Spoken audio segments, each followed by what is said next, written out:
sen hin ko dam lai sung hin osopi pagaya dingin na pa nay sun pe hilpe ham tipi ham nang dinga na pi thei pe agawa na vai cha na ho ham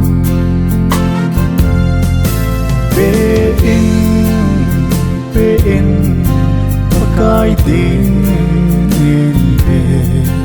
bị thề lâu na a trong hồng thong ding bị nôm sông là chun nan dia pan hạ sa hồng tề ding pe in pakai din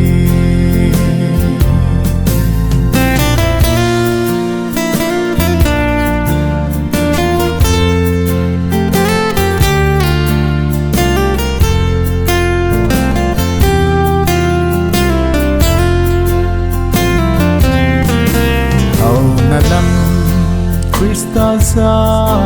lana to na ho Tuhanan tong panin pagkay zalin Ise na engbol na minsit hey na hola Krista sa linding danin o sopi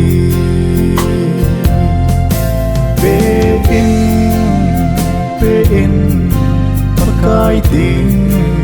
in pe bị thề lâu na a trong hồng thong ding bị nôm sông là chun nan dia pan hạ sa hồng tề ding pe in pakai din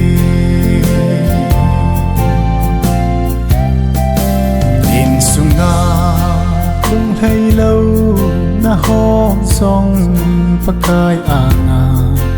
nào na to thôn pan la ding in hậu bung le gam sunga lung hay lâu na ho ding song pakai min in kinga damo hite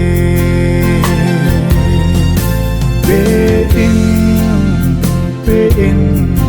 pakai din in pe bị thề lâu na a trong hồng thong ding bị nôm sông là chun nan dia pan hạ sa hồng tề ding pe in